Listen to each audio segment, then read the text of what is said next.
I'd start here. Mrs. Sabatini, thank you for coming. Thank you for coming. Thank you. With your skill sets, what is the one issue that you would use in your problem-solving skill sets to solve one problem with those skill sets? Salaries, as I said, salaries in Clarkstown, in my estimation, are too high. We have to look at the salaries, we have to look at and the benefits that accrue with the salary. And by the benefits, I don't mean just the health care. I mean, people do need health care.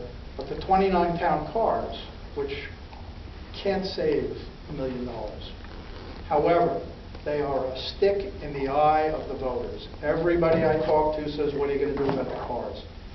Well, that's simple. If you need a car and own a car, use it and charge the town for the mileage. That's what everyone in business does. Put in an expense report. As opposed to today, those 29 people taking the cars 24/7, leaving them home, taking them to ball games, taking them to movies, to restaurants. That's where the cars are seen. That's why voters are annoyed. It's not the money. It's the symbolism. But the money is there in salaries, in benefits, in overtime. I mean, that has to be looked at. I have consultants already knocking on my door saying, please let us look at those. Because they know that all they have to do is turn a page and find a problem. Those are the problems we're going to solve. Thank you, sir. Yes. How do you fight the, quote, I hate to use the word, liberal mindset that if you like, you're cutting this, you're not caring for the poor, you're not caring for the police, the security of the front. How do you fight that? I want you to notice that I haven't said anything about cutting jobs. I think right now is not the time to cut jobs. Right now is the time to cut salaries.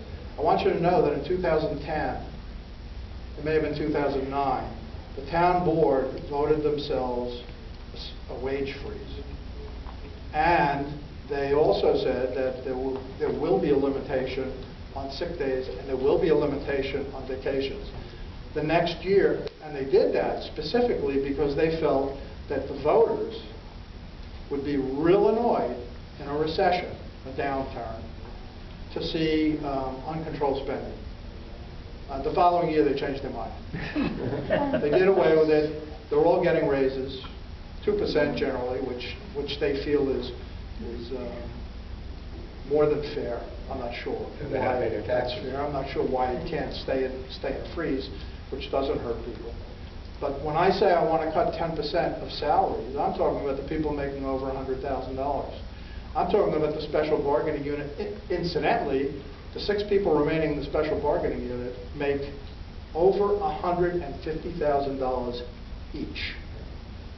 And have all the benefits and all the guarantees at a contract to boot. Unconscionable.